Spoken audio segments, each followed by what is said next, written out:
So I'm just going to start off with a sort of introduction. As Rose said, I've been sort of reading and researching. I've completed a PhD last year. I suffered from ME, so it took 12 years. It was stop-start and, you know, really hard and grueling at times. And I pretty much gave up a few times, but kept going. And I started in the lab, working for Professor Warren Tate, but I developed these ideas, and then eventually I switched from lab work to a theory-based PhD and produced this model. And I hope you like it. I mean, I think, you know, this is what I'm kind of interested today, is getting feedback. Does it fit with you? Am I on the right track? Because I've really only talked about it to a few people, and obviously with ME, but this is a broader audience. And I know ME comes in many different types and forms, and some people talk about subsets and things. So you might not quite agree with things because of that variety. But at the same time, my model, I think, encompasses all. And the key thing is it covers all the triggers and all the perpetuating factors. And it's all really to do about stress. And that's why it's really interesting to hear you talking at the beginning, because heat is a stress. It's just another stress. And so you're in Christchurch, you get the phone winds coming across, you may be at 30 degrees today. Come and live in Dunedin. No, I'm not marketing. Just saying that, you know, as you talked about air conditioning, exactly, a wonderful idea that somebody said that they had their air conditioning on at home, especially when you're sleeping, because I think ME people need constancy, you need routine, and you need to avoid stress. And stress comes in many varieties. I'm afraid ME people can't even enjoy themselves. You can't have a late night. You can't watch your favorite program on TV if it's too late. You can't even get too excited. So every type of stress, I think, is feeding into people with ME. And I think a big stress is what triggers the disease. And I think perpetuating stresses is what keeps it perpetuating. It drives it on. And these can be very, very small stresses. So once you've got ME, it can just be something very small, physical, as you mentioned, temperature changes, environmental changes. And we've got a lot of women here, not surprising, 5-to-1 female-male ratio. And we know women have a tough time with ME because you've got all the hormones flying around, which men don't have so much of. So right through normal life, if you like, right through healthy life, you have the menstrual cycle and all the hormones whizzing around, and then menopause itself can be even a trigger for ME. It's such a severe stressor. So I just want to use this sort of analogy. Here we have got this bottle here. Now, if you look at this, this is somebody who's, let's say, healthy control. It's somebody who doesn't have ME, and they've got, so they might have other things going on, but they haven't got ME, and they've got essentially a clear system. And this is indicated by the clear water. And so when you get a shock, like glandular fever is a common trigger for ME, or COVID-19 is a trigger for long COVID-related ME, they get shaken about.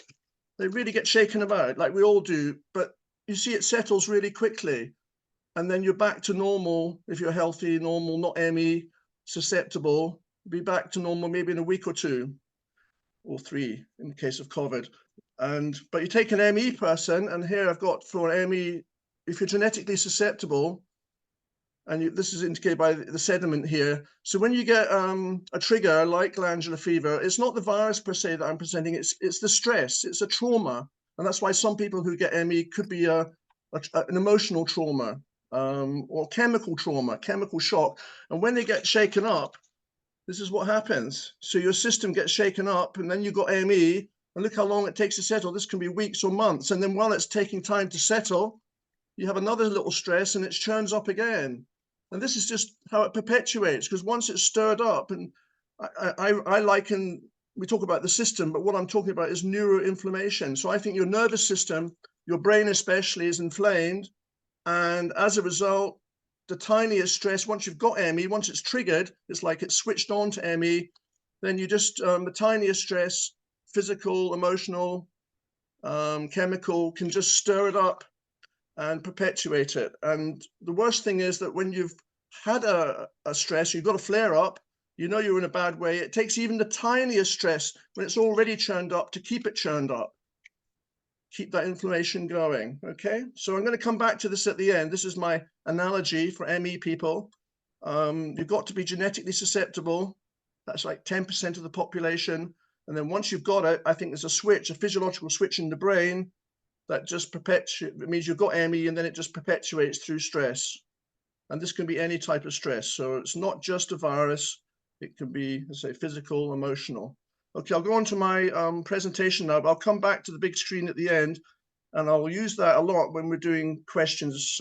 Come back to that analogy. Okay, so say I'm presenting a neuroinflammatory model for you on MECFS. And there's my email if anybody wants to email me afterwards, if you have follow-up questions that you might think of sometime later. And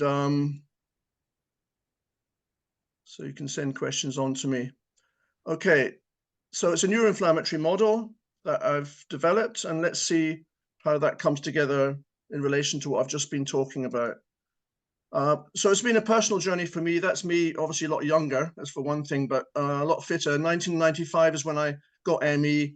Glandular fever, typical trigger. I was very fit, very outdoorsy, ex-army, mountain leader trained, school teacher, doing lots of activities, pushing myself probably like we all do, but the glandular fever was the key trigger, I think, that triggered ME. And ever since then, over here, had periods where I've been slightly better, but generally speaking, it's been this sort of constant cycle of relapse recovery cycles. As I say, I've been focusing on neuroinflammatory. So the brain and the spinal cord is what's called the central nervous system. But feeding off that, you have lots of nerves which do all sorts of things. And one particular component is called the autonomic nervous system, which does all your voluntary things. And I think that's disrupted as well. And particularly for me, when I have a relapse, it's been kind of very informative because I can really feel the inflammation then. Like right now, I don't really feel it so much. I have a slight brain fog, slight tightness maybe. But the key thing for me when you have a flare-up or relapse, for me anyway, I know it's not the same for everyone, but my eyes really sting. The brain is a bit of sort of brain fog, and then I feel very down, immediately very depressed, anxious, so very low mood. And then things like appetite are affected, can feel nauseous, and things like sleep are affected. Vision, sleep, appetite, and temperature control. So very sensitive to small fluctuations in temperature, and very sensitive to all sorts of all your other senses. So you've got 5 senses, and they all get disrupted. So very sensitive to noise, very sensitive to touch, very heightened senses, along with other things which I think are related to autonomic nervous system, and that can be like your guts get affected. For me, I find I get sort of bloated. You know that peristalsis, which squeezes food through, it kind of stops gurgling, and you just like the whole system becomes blocked. And I think that's the autonomic nervous system that's affected. Okay, so that's my own personal experience, and I say there's so many symptoms with ME that you'll have some of those and maybe some others, and I'll try and explain why I think that is as we go through. Okay, but why is neuroinflammation, why has it been such a slow burner? Why is it taking so long to take off? It is gaining momentum, and there's some neuroinflammatory proponents like myself around the world. Jared Younger, for example, University of Alabama, Lucinda Bateman, the Bateman Horn Institute, and various others who are pro neuroinflammation. But it's still, one would say, in terms of papers and articles, it's gaining momentum, but it's what I would still call a sort of slow burner. And why is that? Well, I think it's partly because the inflammation is a very chronic but low level generally, except like when you have a flare-up or a relapse. And so the only way to get at the brain, you can't get it like the blood, so you've got to use neuroimaging techniques like MRI. And the old technology, you see, just isn't sophisticated enough. It's only in the last 20 years that there's new technology coming through. And this is what I mentioned here. So PET MRI and MRI thermometry, for example, are more recent advances. and they're able to pick up, PET MRI can pick up actual activity in the brain, and activity is related to inflammation. And MRI thermometry is related to heat. So it's getting a heat map of the brain, and I'll come on to that later, but basically ME people have hot brains. And also just generally, I think they've used the wrong type of neuroimaging techniques in the past. So looking for structural damage, which is like classically what you'll get with the classic diseases like Parkinson's, multiple sclerosis, these types of degenerative diseases where you get plaques and myelin problems on the nerves. And these can be picked up structurally because the brains are damaged. Whereas people with ME, I don't think they are damaged. I think it's more like a migraine. So it's reversible, comes and goes. So we're looking for inflammation. And so the old technology just won't find it. And that's again why people are often, there's so much skepticism about ME, I think, because if it's neurological, you're not going to find so much in the blood, or we keep trying, because the brain's got a blood-brain barrier. So everything's kind of enclosed. And if the technology is not sensitive enough, we're just not going to find anything. So it's only more recently we're starting to see things. And I can see it. And I'm hollering out for more of this. And yet most studies are still in the blood. So it's quite frustrating. Okay. And the other classic, this is almost the irony of having ME. I mean, the brain doesn't have any nociceptors. So you can stick a red hot poker into the brain over here. You can do surgery on the brain with a local anesthetic, and you won't feel any pain or heat because it doesn't have any sensory neurons. It doesn't have nociceptors. And so this is the irony of having ME is that we've all got, I think, inflamed brains, but we don't even know it ourselves. We know it to a certain extent because our cognitive functions are affected. We get the brain fog, we can't concentrate, those sorts of things. As I mentioned, all those brain functions are affected. So the symptoms indicate there could be neuroinflammation, but otherwise we're not sort of aware of it. So when you go to the GP, most classically people with ME quite naturally will talk about the fatigue and the malaise, probably feeling that fluey malaise and off color. You're not going to say to the doctor, oh, and by the way, my brain is feeling red hot and it hurts. It's agony. I've got terrible.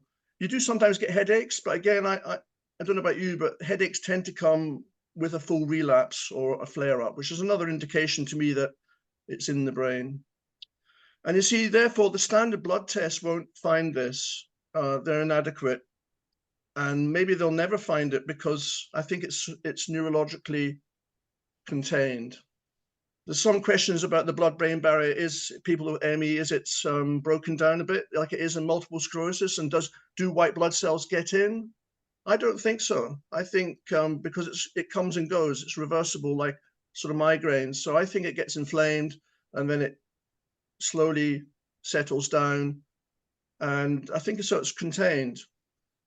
But saying that, we can't deny that the viral hypothesis, for example, the chronic viral hypothesis that there is a sort of virus lurking in the blood or somewhere else that gets flared up. That's a classical hypothesis for ME, and it kind of makes sense. But why is it for people who get so ill, these terrible relapses, the whole condition with ME, people housebound, and yet we just can't find things with any consistency in the blood? That just doesn't make sense to me. So I think it's top down. I think it's all in to out. So I think it's the brain is inflamed. I think the spinal cord's inflamed. And then downstream from that, through the autonomic nervous system and what's called the HPA axis, which is the hormonal system, downstream, the blood gets affected. But different amounts, different people. And that's why the results to me in the blood are so variable. But I might be wrong. So I talk about, on the right here, I talk about red herrings. So is the whole chronic viral thing in the blood a red herring? Or is my theory model a red herring? We just don't know. All these models are out there. They just need to be tested and validated. And see, mitochondrial as well is a plausible hypothesis, another one. because it's all to do with energy. So naturally people turn to the energy, and the mitochondria are the power factories of the cells. But I have trouble with this as well, because if it was a mitochondrial body-wide system, I think, well, we'd probably be dead. But the other thing is, I think, like things like your liver, which has got masses of mitochondria in it and doing lots of activity, there'll be a lot more liver problems, and we're not seeing that with people with ME. So I'm just not sure about these theories, but they are plausible and they need to be explored. Okay, but I'll move on from that. Oh, yeah. I'll come back to autoimmune as well. Autoimmune is a big one. Again, the 5-to-1 female-male ratio, that was indicative, highly indicative of an autoimmune disease. But I'm thinking it might be some slightly different type of autoimmune, which I'll come on to with ME. Okay.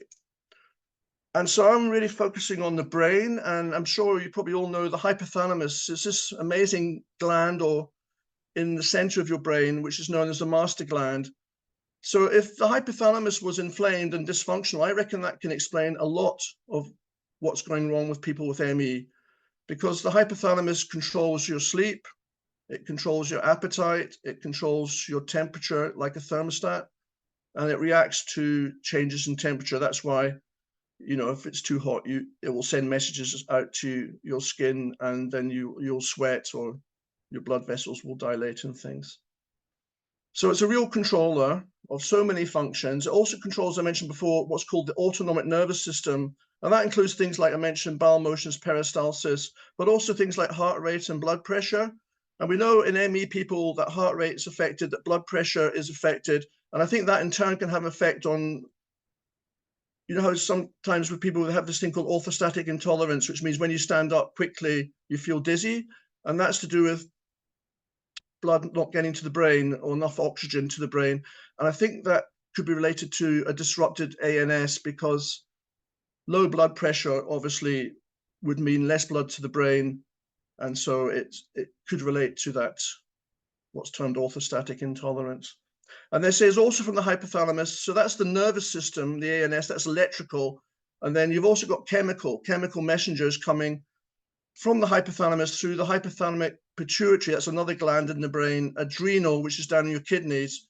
So HPA axis is a hormonal response to messages coming into the hypothalamus. So if you get messages coming in, then you can react via the ANS system or via the HPA axis. So either electrically, neuronally, or hormonally. And often, so the result is adrenaline or cortisol is released, if, for example, in a stressful situation. And then I discovered in my reading, this is like a breakthrough for me, was I discovered something in the hypothalamus, just a small number of nuclei called the paraventricular nucleus, PVN for short. I'll just use PVN from now on, if that's okay. And that's a stress response center. So I think ME is all about stress. And so I think if the PVN, I think that's where the switch is. I think that's where it switches from ME off to ME on. And then, as I say, then you've got ME, and then it just perpetuates. And I think that's the key. So I think in the hypothalamus, the PVN could be the key that is dysfunctional. And then your whole stress response is haywire or ridiculously sensitive. Right, this is slightly more technical, so I won't go into too much detail, but what you've really got to focus on here is all these arrows. So no matter what stress you've got, they all point at the PVN. So don't worry too much about these individual letterings. They're just relay stations. So they relay messages to the PVN. And so, for example, when you see something scary like, oh, traffic accident, you get a shock, and that whizzes into the PVN here. Or you might have an emotional shock, bereavement, or loss of a friendship or something, a shock. Again, limbic center is your mood center, and that's pointing in at the PVN. And then other things like when you get an infection down here, whenever you get an infection, even like your big toe gets inflamed, it releases cytokines into the blood. Cytokines are inflammatory messengers, and they get passed on like a hot potato onto these relay stations, and even neurally via the vagus nerve. or directly just straight into the brain. There's a little back door here into the brain, which relays to the PVN. So any infection you get, it relays that stress. So these are called stressors.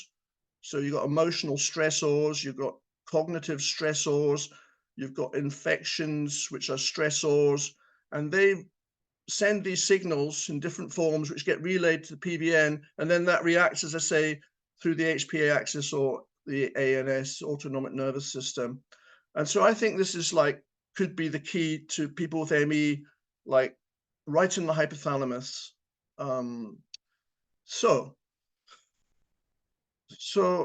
I came up with this sort of part of my model is that the PVN contains a switch for ME. And I think all triggers of ME are essentially therefore traumas. They're severe physiological stresses. So although EBV, glandular fever, is the most common, it's not the only trigger by far. Ross River virus, Q fever, SARS, MERS, multiple vaccinations, these things can all trigger ME. And the reason being, I think, is because they're all big stressors. They're all traumas. And of course, I mentioned you could have a really big emotional bereavement. And we know that people with ME, sometimes it's triggered by a big trauma, emotional trauma, like a big surgery, or maybe say a car accident, something, family bereavement. I say women have it tough, and menopause itself, as well as being a perpetuating stressor, can actually be a trigger. And the reason for that being is that it's such a stressful time. It's a high state of stress, trauma. Extreme sleep deprivation won't help.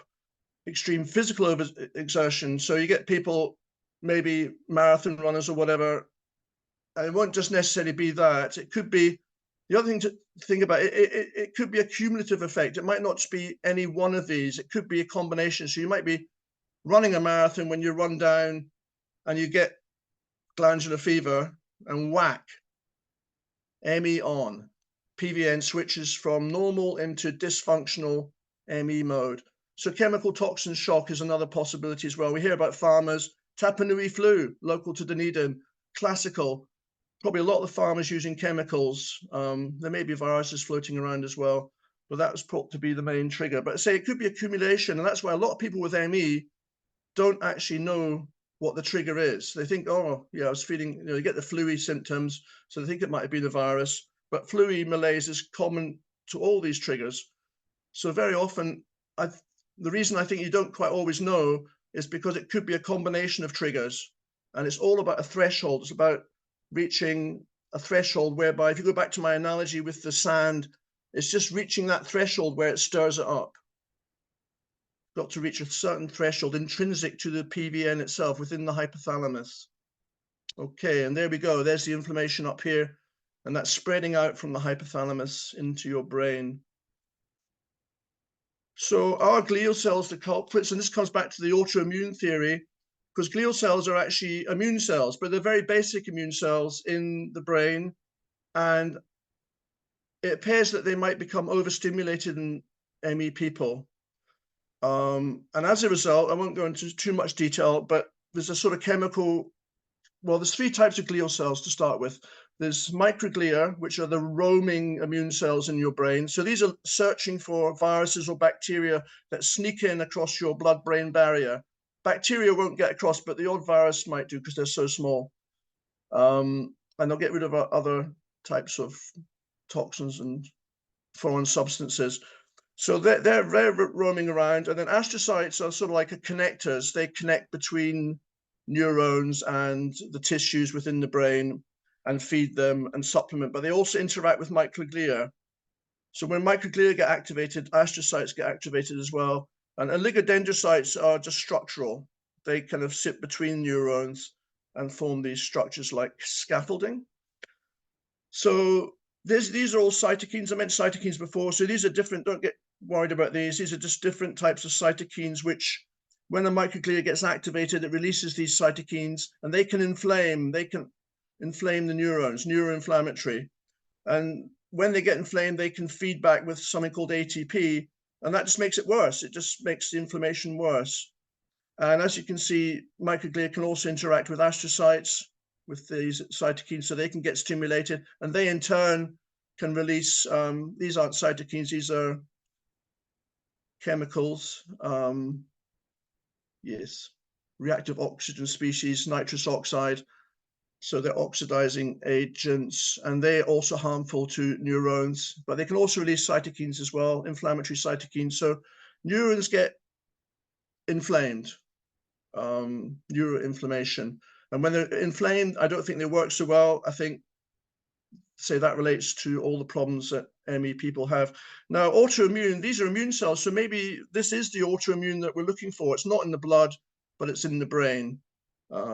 It's quite interesting. Women have, apart from being more intelligent and multitasking than men, they can also, they have a lot more information on their X chromosomes than we do, the men. So X, there's a lot more information on the X chromosomes compared to just XY. There's a missing arm on the Y.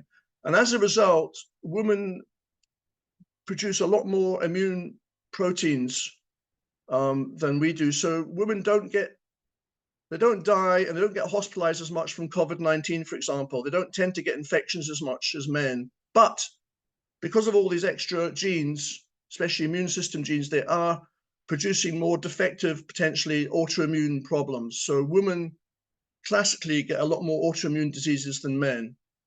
So there's two sides to that thing. And so there could be a connection here, some connection between 5-to-1 woman female male ratio with ME, and connection between these immune genes going a bit off, but a connection to glial cells in the brain, which are the immune cells in the brain. It's, again, nothing proven here. It's just me thinking. Okay, so there is increasing evidence of neuroinflammation in ME. And so here's a sort of scanner over here, MRI scanner, all these brain patterns. And as I mentioned, there's more recent types of MRI. So the old type of MRI is just functional and structural, looking for damage. But more recently, since the early 2000s, there have been some studies, especially related to ME, using different types of PET MRI. Now, what happens here is PET is this MRI is where a ligand is injected into somebody's spinal cord, and it gets into the brain and attaches to glial cells. And if the glial cells are active, then more of the ligand attaches to it, because it can be attached to a particular receptor. And one particular receptor is called TSPO, transmembrane protein, within the mitochondrial outer membranes in glial cells. Anyway, so you can have specific ligands and receptors within glial cells. And if glial cells are more active or doing more, then it shows up. And that's what these PET MRI results are showing. So this one was to actually a serotonin receptor, not glial cells. And that's showing some link between serotonin receptor and transporters within the limbic system, a reduction in those in ME people.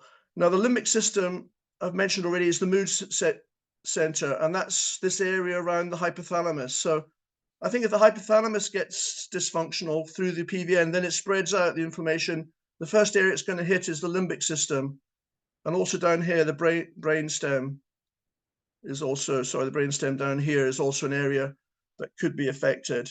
So limbic system is made up of thalamus, hypothalamus, I mentioned already, pituitary, amygdala, and hippocampus. And I think they all get inflamed because these all have different functions that are affected in ME, which I'll come on to. So this study here was a bit of a breakthrough study in 2014, Japanese study by Nakatomi et al. And they found essentially glial cells through PET MRI overactivated in these regions of the limbic system and the brainstem. And they are directly in relation to ME CFS symptoms, the proportion of inflammation. And then more recently, a study, Albrecht, they looked at a very closely related fibromyalgia, and they found, again, glial cells activated within the limbic system in this very closely related disease to ME.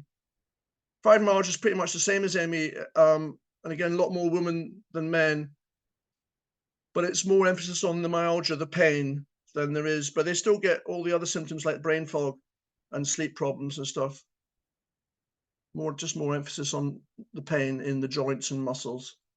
Okay, then this one I mentioned. So, and this really annoys me because it's only been one study done, 2019, and just like stood out to me. It's just brilliant. And this is this younger lab in Alabama, and what they found was that they saw like a heat map, and they found that generally speaking, people with ME have about 0.5 C degrees higher hot brains, if you like. There's a great video. If you look up younger, do ME people have a hot brain or something like that? There's a great video, a 15-minute video on that. Have you got a hot brain? Something like that. And they also measured, because it's MRS. MRS is measuring, so PET MRI is measuring activity, if you like. MRI thermometry is measuring heat. And MRS, magnetic resonance spectroscopy, that can measure individual molecules. And so they found increased lactate. And lactate is a key indicator of anaerobic respiration. And that shows that cells are struggling in the brain to get oxygen, or maybe they're just dysfunctional or inflamed. So if they're inflamed, their mitochondria aren't working so well, and they produce lactate. Okie doke. A more recent one indicated neuroinflammation limbic system. Again, different range of neurometabolites like lactate. In fact, I don't think they measured lactate, but other ones which are indicative of neuroinflammation. And then a more classical MRI study linked post-exertional malaise to neural changes in an area of the limbic system. That was Vernon and co. And then if you can't get into the brain, then the next best step, I think, is what's called cerebral spinal fluid. And that's the fluid which encases the brain, and it flows into the spinal cord. So you can tap that. You can, again, put a syringe into somebody. It's not particularly pleasant and it's slightly invasive, but you can suck out some cerebral spinal fluid and analyze it. And there's been quite a few studies which show, again, inflammatory cytokines, small molecules called microRNAs, again, lactate, which is indicative. These are all indicative of potentially of neuroinflammation and dysfunction, mitochondrial stress within the brain. Doesn't tell you whereabouts in the brain because it's just the fluid around it. So these molecules are leaching out into the fluid, but much more accurate than the blood, because I say there's a blood-brain barrier which prevents most things, apart from things like oxygen and carbon dioxide, very small molecules from getting in and out the brain. So it's like almost it's enclosed, the whole neurological thing.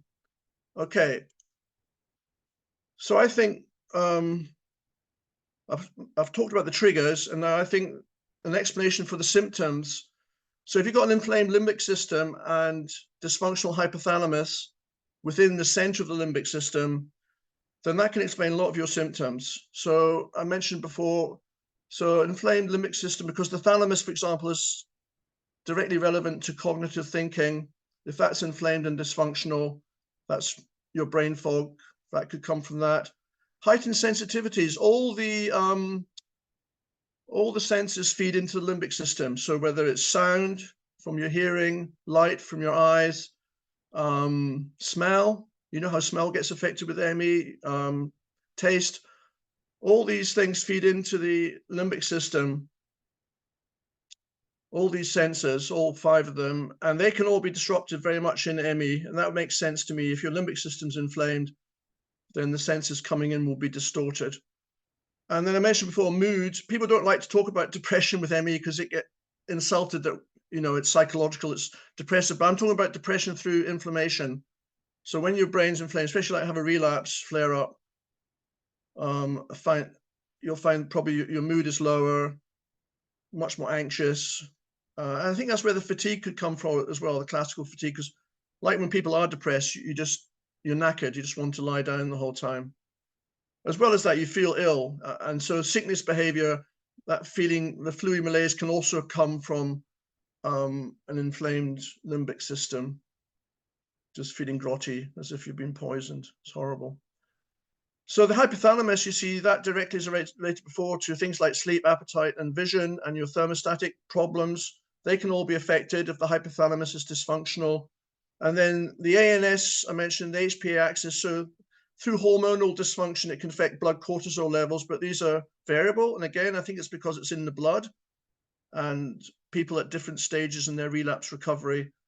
And urination frequency, people with ME tend to urinate more frequently. And that's, again, a hormonally affected thing if the HP axis is dysfunctional. So the ANS I mentioned before, the heart, the low blood pressure, and gut problems can all be related to that. And that comes from a potentially dysfunctional hypothalamus.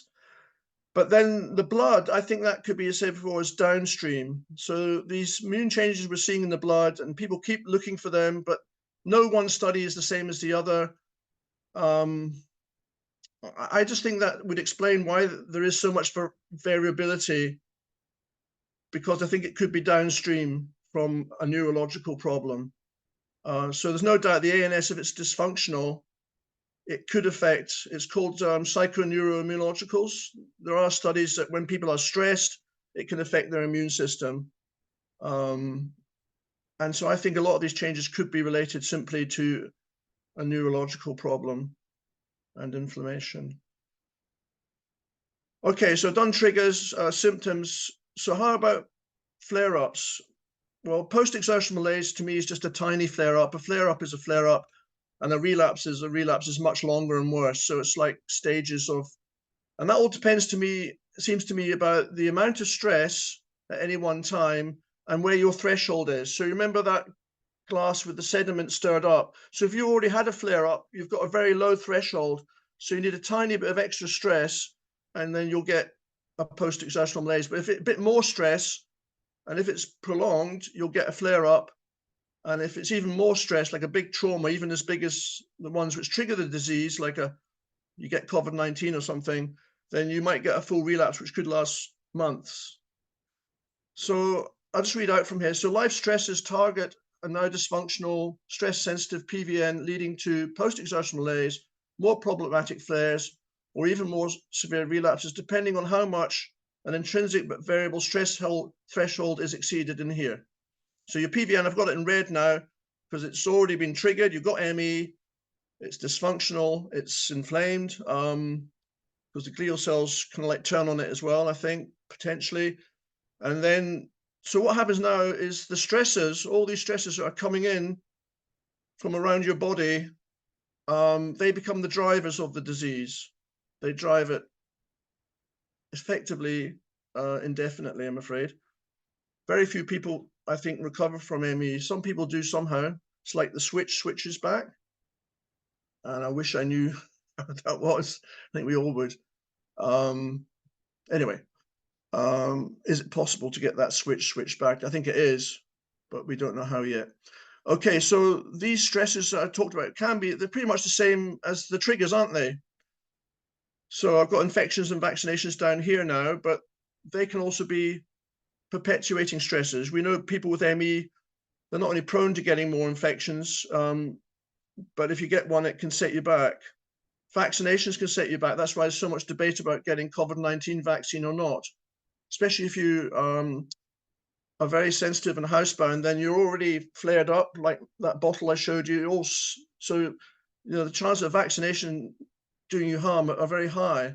Whereas if you're in a better stage of your relapse recovery cycle, maybe you're quite well recovered and you have a vaccination, you might find that you're not so much affected. And maybe these particular COVID-19 vaccinations being messenger RNA and not the classical sort of virus, attenuated virus put into your blood, maybe they're not quite as harmful, I'm not sure. But anyway, personally, I didn't have so much of a reaction. I've had really bad reaction from flu vaccines before, caused relapse. Always take a risk having those, but I was okay with the COVID-19. But these are all down to individual kind of genetic idiosyncrasies. So everyone's different, as well as having ME. So all these stresses I mentioned before, like can trigger, but small stresses, this is only small stresses, just life stresses, emotional, financial worries, any of these things, slight physical overexertion. So from being able to climb mountains and do sprints now, as you know, it's walking around the block is a big effort. And if you slightly exceed, you might get a post-exertional malaise where you feel crappy for a day or two. But maybe if you just push it a bit far and you think, oh, I'm not feeling too bad today, push it, enjoy, hell, I'm just going to enjoy myself, push it a bit too hard. Lo and behold, you get a flare up. And maybe push it even harder, and along with other stressors. So again, it's cumulative. It's not just one stressor, but they're all interacting with the PVN. So an accumulation of stress. So you're not getting your sleep. You've been working a bit hard. I mean, thinking, talking is tough. Listening is tough. So thank you for listening. It's tough listening, concentrating. All these things for people with ME, they can all trigger these things individually, or they can act in combination, I think. And it's all, again, they're all stresses, and we know about these roots. They're all targeting the PVN, chemicals and toxins. And as I say, for women, hormonal fluctuations, I think it's a tough problem for a woman with the normal menstrual cycle, 28-day cycle, with the hormones all over the place. We know even people without ME can feel very stressful. Is it 2 or 3 days or day before their menstruation? Stressful times, all stresses, all things that can interact.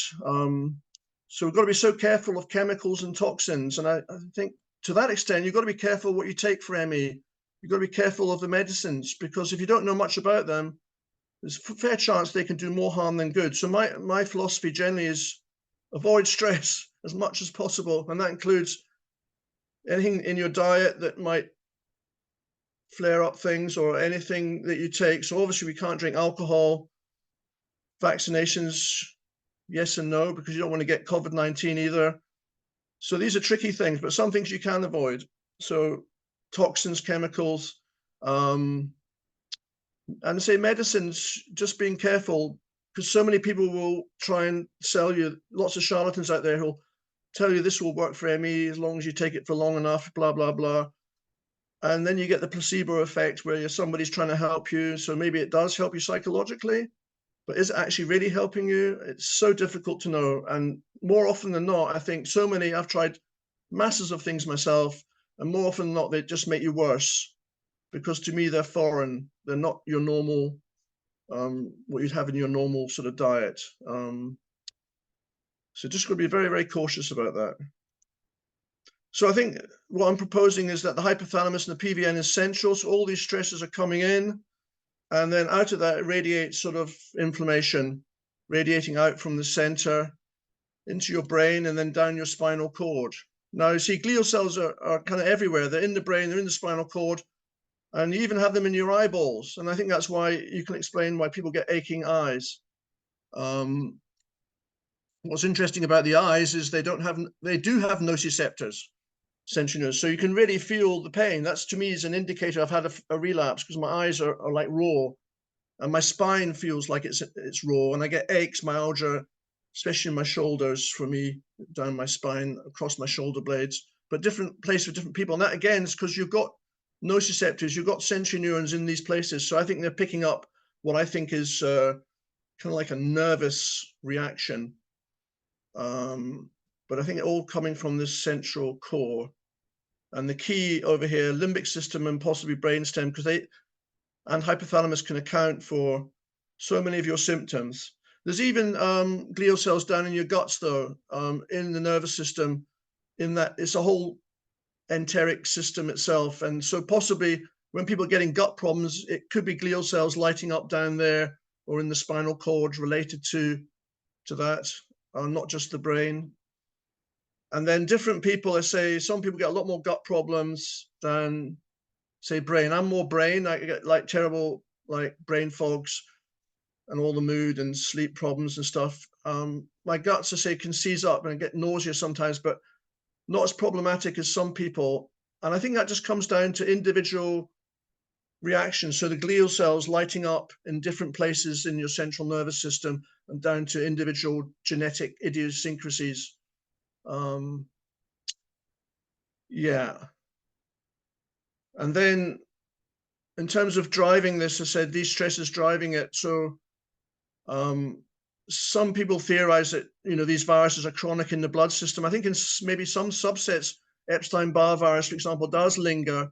And that to me just acts as another stressor, which will tend to perpetuate the illness. So anything If you've got other conditions you need to manage, any of these are just other stresses which will feed in, unfortunately. So if you've got naturally prone to gut problems, like before ME, so say you've got irritable bowel syndrome or something, and then I think with ME, because the autonomic nervous system is disrupted, then the guts might be even more disruptive, and then that feeds back, that inflammation in the gut can feed back to the brain, and in a way, that's a vicious circle. So yeah, problematic. So in this model, I'm presenting the PVN as being a kind of unifying key or center to both triggers, which I've talked about, which are traumas, severe physiological stressors, and then the drivers of ME. So it's the same target. So once the PVN is dysfunctional, switched on, it's then prone to these perpetuating stressors, which can be any number of these things which drive the illness on. So it's kind of what we call a unifying mechanism. And that gives a model. So there's the model. So you've got your triggering stressor. Now, predisposing factors, well, that essentially means being female, because it's 5-to-1 roughly female-male ratio. So being female is a predisposing factor, and having a genetic susceptibility. So only about 10% of people that get glandular fever or whatever the trigger is will get ME. And that was an interesting study actually called the Dubbo study in 2006, an Australian study, a bit of a landmark study, certainly for me, because they looked at 250 people that got ME, and before they got ME, they tracked them, and they all either got glandular fever, Ross River virus, or Q fever, and they all, out of that, almost exactly about, was actually 12% of the 250 people got ME from those 3 different triggers.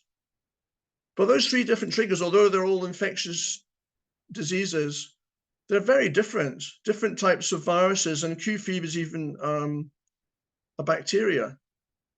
So that's, I mean, again, there's something going on here. It's not just the virus that's sitting in the system, something else is going on. And that's why I think all the triggers, they're not just viruses, bacteria, can be other things as well, trauma of different kinds, chemical, emotional. That's where they all, I think, have this common target. So triggering stressor, predisposing factors being female, genetic susceptibility, I think target the hypothalamus. So in about 10% of people, you get ME switched on.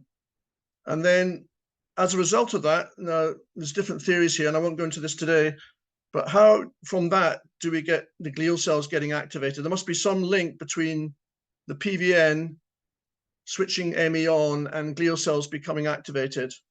And yeah, I'll not go into that today, but there are different possibilities. So then the glial cells become activated, overactivated in the brain, like going crazy. And that's where you get a neuroinflammatory reaction of the hypothalamus. And then the PVN itself, I think, becomes inflamed. And that's why you have different thresholds, you see, because it's inflamed to different degrees. So if it's very inflamed, you're really weak, and the tiniest stress will set you back.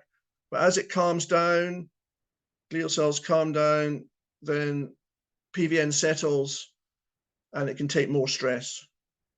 And you know that, don't you? You know, as you recover, you can gradually, it takes maybe weeks, but you can gradually get to a point where you do a bit more. And then lo and behold, you do too much and you're back to square one again. And there's this dreadful thing with ME, relapse, recovery, and then you start trudging back up the mountain again for about the 100th time. It's just this never-ending battle of trying to manage the disease and its outcomes. So we have stresses coming in here. So life stresses coming in. And if you get to a point where the threshold's exceeded in the PVN, just by a wee bit, post-exertional malaise, a bit more flares, and then full-on relapses if the threshold's exceeded by quite a significant stress.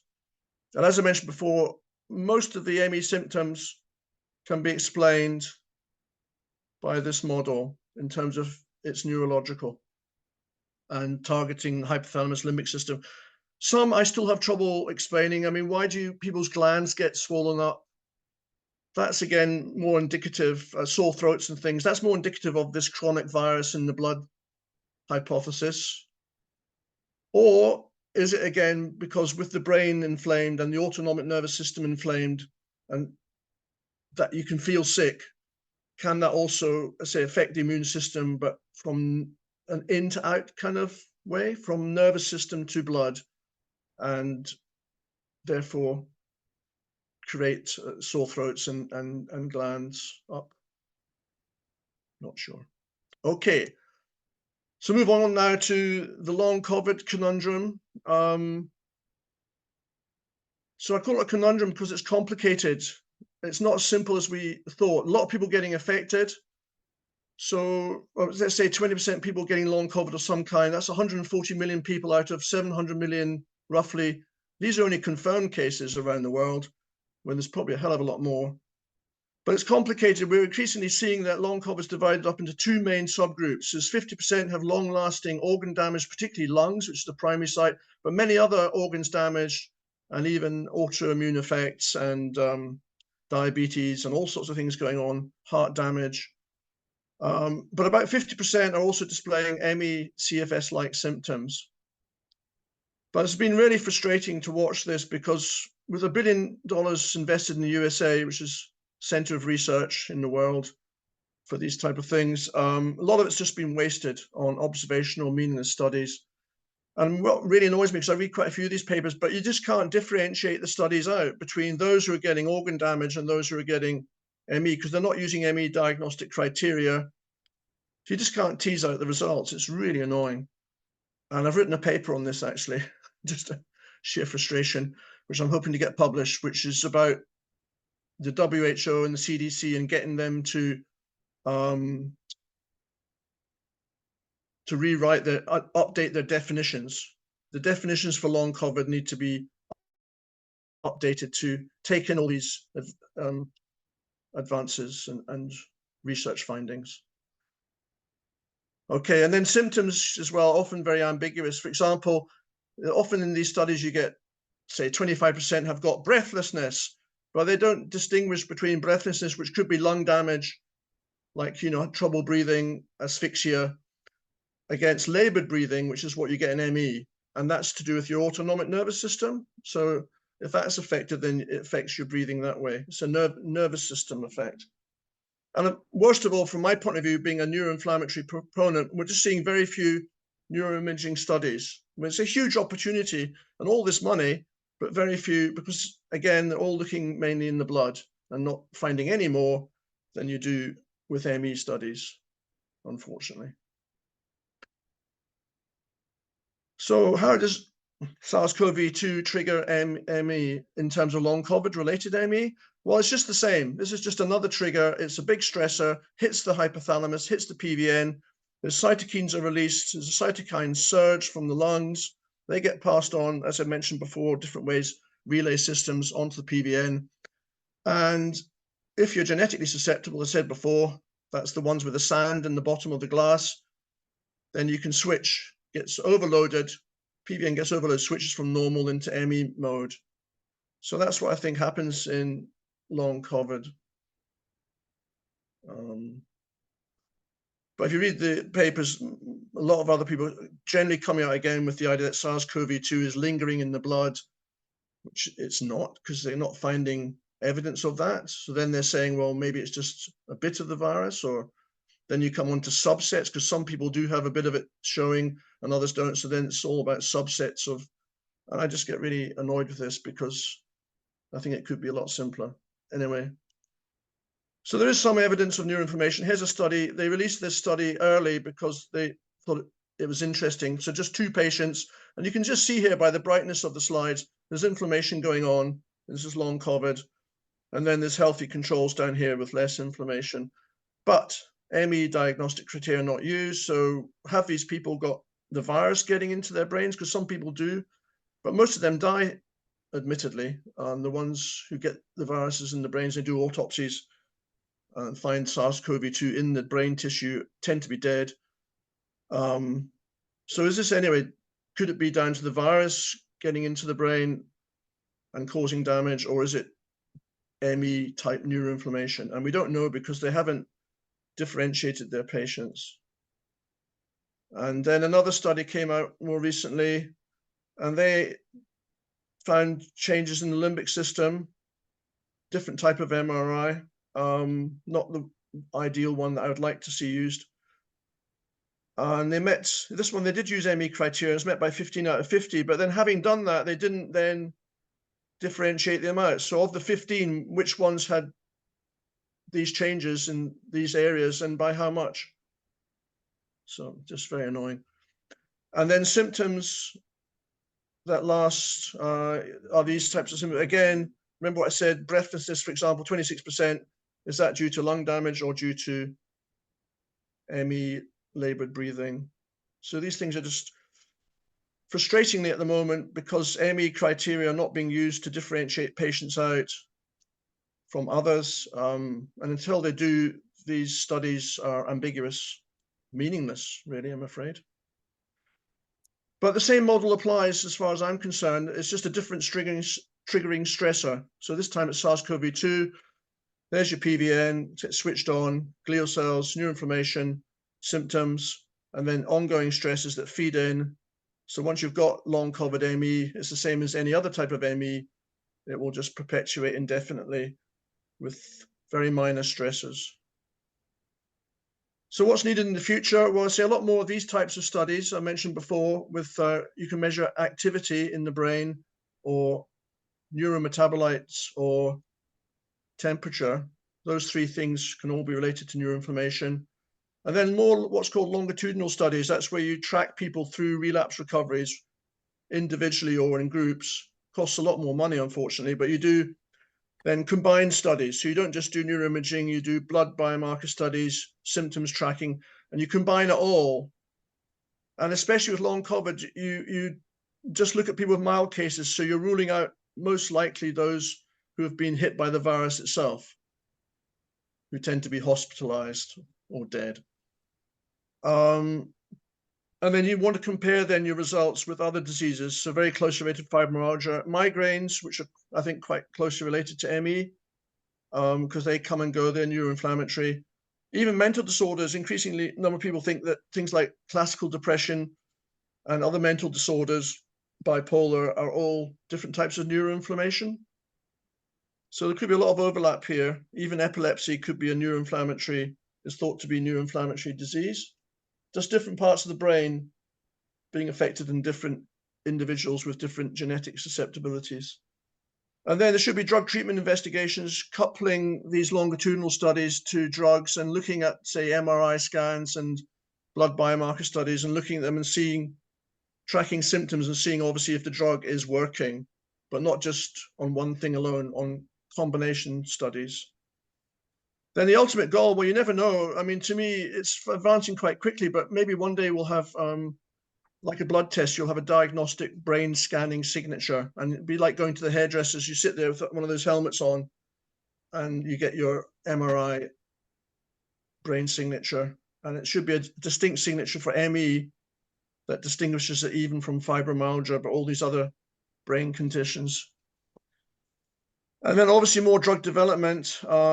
I think I heard you talking about LDN before we started. I've tried LDN, and for me, it was remarkable. The first time I took it, low dose naltrexone, I felt better within 2 hours, and I felt better, fully better for like 3 months. And then it lost its effect. And ever since then, I've never managed to get it back, but I still take it. I think it's might be helping a wee bit, especially with sleep. Anyway, low dose naltrexone is thought to be an anti-inflammatory, an anti-glial cell, dampening glial cells down. It's not exactly clear, but that's one theory how it might work. It's called low dose naltrexone because it's normally naltrexone is given at 50 mg a shot a day, and that's for people with opioid addiction, which is not us. So ME people take it at low dose, which is very low. So 0.5 mg you start on, and you titrate up very slowly over a few weeks up to 4.5 mg. You don't go straight onto 4.5. That might be too much for you, too much of a stressor, you see. So you take it low, build up, and most people go up to about 4.5. But it's not clear. We need more research to determine exactly the optimum. So it's all very hit and miss. There's only been 1 or 2 studies, and there's still not one done on ME. There's been one on fibromyalgia, which seemed to show some help. But there is some studies out there which we're waiting for on ME with LDN.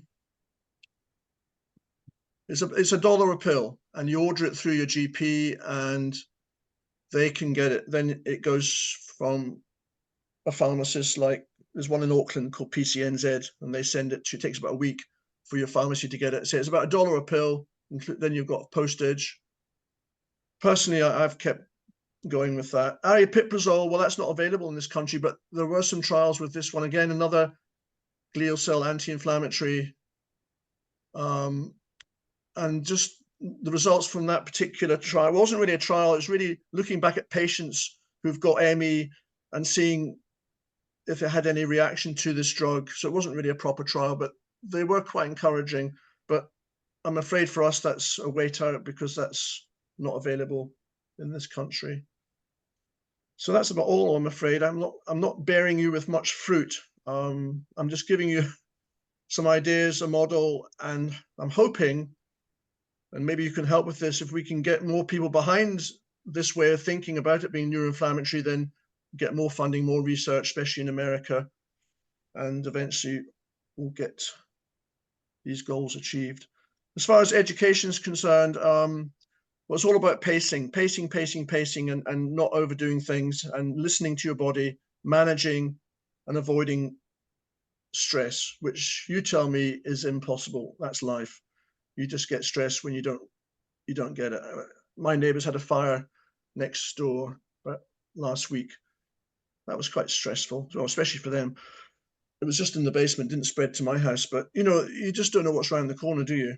But otherwise, try and manage your stress, try and avoid stresses, try and avoid confrontations. So, as I say, yeah, you just got to listen to your body, stop and rest, minimize these episodes if you can. I say avoid stressful situations, not easily done. And then manage your symptoms. So obviously get your sleep sorted as best as possible. Anything you can take that helps, but be careful with over-medicating and adding stress. I think things like meditation, relaxation techniques are all good.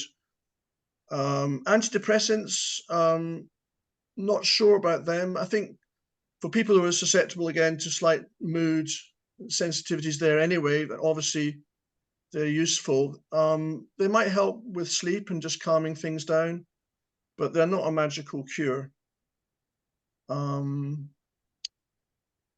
Yeah, and as I say, avoid stress is easier said than done. Be that, yeah, I mean, how do you avoid it? Well, mask up, yeah, mask up, keep masking up if you're in supermarkets. I always put, especially now, well, I've had vaccination, so I'm a bit more carefree, I must admit, but I do always put sanitizer on the hand rails of the trolleys. I think that's a classic way of catching bugs. Okay, I think I've covered everything. And so I'll just finish with, there's 3 papers here that I've had published relating to this model. The latest one is more related to long COVID. This one is quite good in terms of, I wrote this for the Journal of Primary Healthcare, so it's more set for people who are not so scientific, so more like this is for nurses and doctors. And this is the more technical first paper, which came out of my study at the University of Otago, biochemistry department. Okay, thanks a lot for listening, and let's have some questions. Sorry, I took much longer than anticipated. That was a really still here. Yeah, it's a terrific walkthrough though.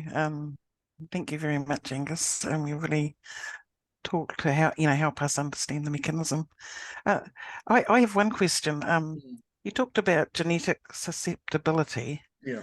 And then I've heard some people talk and say, does that change over our lifetime? Because, maybe they've had quite a few virus experiences, but then they just have one that is the one that knocks them, or, it's chemical toxins that knock them, not the viral experiences. So that, they just wonder, yeah. I don't think so. I think we've got a blueprint in our DNA, which pretty much, so if you're going to get ME, it's just a time bomb. It's like so many diseases. You know how some people get cancer and it's just a time bomb. So right. like say skin cancer, it's just when you've had too much sunlight, UV, and you know other cancers, it can just be this sort of time bomb affair. So I think with ME, it's a time bomb. So I happened to get mine when I was 35, you know, a bit later, but just at that time, I think the combination of triggers, so glandular fever, and I was really working really hard in this boarding school as a housemaster and rugby coach, like doing everything. And so I think it is just this sort of time bomb. So for women, again, I think, you know, some people can even not get it until they get the menopause because they just haven't had a big enough stressor in their life. They maybe had viruses and stuff, but just nothing as big as the menopause or getting the menopause with a virus and other stresses going on in life at that time is just enough to meet that threshold. So I think it's all about a threshold and hitting that amount required to trigger the disease, which can happen at any one time. So it may be a particular virus, but it's often could be in combination with other stress that's going on. Because adolescence, you see a lot of people get ME adolescence, and that's not surprising again, both men and women, boys and girls, because hormones again, there's all sorts of stuff going on, you know, like, people are like morphing into different beings. And so there's a lot going on stressfully there hormonally. And I think then if you get glandular fever as well, sleepless nights, you know, as a lot of teenagers do, that would be enough to meet that threshold. Thanks for that. Has anyone else got a question? Feel free to raise your Zoom hand or unmute yourself and ask. I'll put it in the I love chat. questions, if there are any questions. Sorry, I don't have a question, but I just wanted to say thank you so much for talking about it. I just want to share. Yeah. I know it's random, but Yeah. one of my biggest relapses was caused by it was caused by light. Right. Too much. And even looking at your presentation, it's still weird to me that there was enough of a stressor to trigger it. And I'm not talking a flare, I'm not talking PM, I'm talking full-on relapse. And what sort of light are you talking about then? Sunlight. I had my blinds removed to get them cleaned for 11 days. Yeah. Yeah, there was enough. And look, I've got severe ME when I say that. Yeah, I get that. You know, so my stresses. Yeah, you're very lower. prone to the smallest things. So that wouldn't surprise me, especially if you've been in darkness for a long time. It's almost like, I mean, it'd be a nice thing, this light, but it'd be a bit of shock as well, I imagine. Well, look, as a result of it, it's reduced my light. I mean, I live in the dark now, which I didn't before. Yeah. This is a year ago. Okay. Yeah. Or low light, I presume. I mean, you just get around with low light. I can get that. I am surprised that is such a big stressor compared to, I think for me personally, something like noise. You know, I can't stand loud music or something. No, sorry, my biggest relapse. It doesn't surprise me.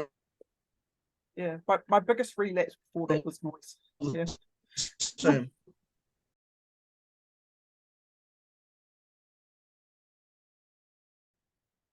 How did people find that talk? I think for me it was very insightful.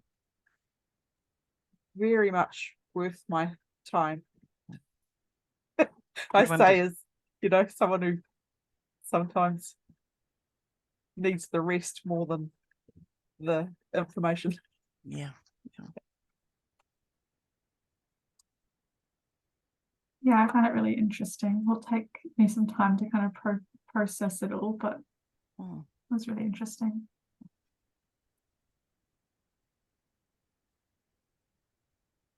Okay. Oh, well, maybe we'll wrap it up then. He's very open to questions. So when we share the material from this session, we'll make sure his email address is in that. So feel free to send him a message directly. He wants to connect with people and hear about experiences and how it fits or doesn't fit with the model he's proposing. So yeah, thanks very much for being here today, people. And take care now. I Thank did you. want to say, I did want to say it fits with my experience of ME, what he's described. Yeah. Thanks for that. I'll pass that on. Oh, here he is. See, that was a bit stressful. Yeah, I'm sorry. Just lost my power. Yeah. You know, I normally do it in the study, but I just came here just with my laptop. I was didn't think I'd explaining run out that's of probably power. what happened. My battery would go just in an hour. Oh, Angus, people were saying that your model does fit with their Good. experience. Oh, that's really crucial. That's what So- feedback I'm looking for, you see, because I just haven't tested it with enough people. So if it resonates, that's wonderful news. Sarah, is that the case with you? Yeah, I mean, my brain is going to take some time to process what you said. So Yeah. I think I might email you in a couple of days once I've had a Yeah, real think absolutely. about what it said. You're But very welcome. yeah, I think like the inflammation just makes sense, especially with like the eye pain. Yeah. I get really bad, especially working on a computer. But my eye strain at the end of the day is just. But do you feel like they're Okay, inflamed? cool. Do you actually feel like they're kind of like raw? Or do you just mean it's more like a tired? Oh, a bit of both, really. It just is just I just painful. find Like I with have the to close relapse, I say them. when I have a relapse, I'm having a relapse because my eyes are like, they might not look red, but they feel like they could be. Yeah. That's to me is a real indicator. But I know some people, I think Rose doesn't get so much with her eyes. So again, it varies between individuals. I think it's because maybe glial cells lighting up in different parts of your central nervous system. I get the scratchy eye. For me, scratchy eyes are part of PEM, but I get a feeling, and it's interesting you say that people don't talk about it, but it feels like a sign for me of a major flare heading towards relapse is actually, it feels like my brain swelled. It doesn't hurt. Yeah, that's right. And I don't know how else to describe it. Yeah, but it like a tight head. Yeah. A tight head. But Like a little bit of pressure kind of around. but it doesn't, and you it's sometimes not get it. Yeah, I pain. get it. That my nape as well, like the back of the head as well. Sometimes Yeah. it seems to like it feels like it's a pressure, like it's Yeah. flaring up. Yeah, And it's it's- horrible. And it's not like a tension headache or anything like that. Like, you know, No. it's a very different, it's just feels like my brain's full. Yeah. Yeah. But they're sort of foggy as well, so probably trouble concentrating and thinking but straight. Memory that happened- problems. That happened so long before that it doesn't count. It's a daily thing. Yeah. Yeah, and obviously a lot of these symptoms can overlap with other things. So if you do suffer from other things as well, then that makes it more complicated. Yeah. What about you, Greg? Or is he still here? Yeah, no, it's still here. I'm not a sufferer, my wife is, so just tuning in, we're both listening. Definitely what you've said, there's indicators there for us on that, which we were sort of aware of. Yeah. That's why we tuned in. But yeah, the stress across multiple things in life over several years is very sensitive to stress. Yeah. That's ME. Yeah, it's a bugger. Terrible thing. And but it's moving. We have to sort of be optimistic, and there is a lot of research with long COVID, and I'm hoping some good will come out of that. A lot for you. Yeah. Well, Angus, thank you so much for thank you, guys. your time with us so today much and preparing your talk. Thank you, Rose. And actually for doing research, because I think it's very important research, and for you to have found your way to publish those papers is going to help us in the long run. Well, I suppose we spend a lot of time lying down, don't we, with ME? So when I'm lying down, if I'm not feeling too sick, I think about it a lot. It's like a game of chess to me. But what else do we think about? I don't know. Well, thank you very much. Try and think of nothing is the best thing. And you know, we had only a few participants today, but I know there's a lot of interest out there, so I'm sure that once we well, people can tap into this recording, and we're going to put this on YouTube, so that's very exciting. And I think thanks, Ang. It's very insightful, and it's nothing better than listening to someone, walking the talk, so to speak. So, got a lot from it, mate. So appreciate your time. Appreciate you being there, and say we're putting this on YouTube. So thanks very much. Okay. No trouble. Right. Rose, There's you. Alison. Rose, Angus, Bye. John speaking alongside Alison. Yeah. Thanks very much. It makes sense of a lot of the experience that we have. Yeah. It's my wife that has the ME. Yeah, sure. Yeah, it Good. does. And Yeah. and looking back, you can start. I can start to see some patterns that I think, oh yeah, maybe that was happening at that stage, that Yeah. triggered about then, going back 20 years or so. Yeah. And then coming. I think that's the back beauty again of it from my point of view. Is it's quite a simple model, but it does seem to explain triggers, stressors, symptoms, but it just needs to be validated now. We need researchers to take the model and say, right, I'm going to work at this and look at the brain, do more studies on the brain, more studies on glial cells, and get to the bottom of it. But that's what I'm hoping over time. Yeah, no, very interesting, and yeah, thank you. I'm glad it hit a chord with you as well. That's what I'm getting. So that's flowers to me. That's great news. Terrific. Yeah. Thanks for feedback. We like to understand, don't we? We're driven to understand why this is happening to us. So yeah, it's great to have a model. Well, it's just it's a model. It's another insight, but hopefully thought-provoking. And I say thanks to Rose. We're going to put it on YouTube, and I'm going to hopefully send that link to people that I know in the field around the world and get some interest, hopefully. Yeah. So it's wonderful. Rose and I will work on that.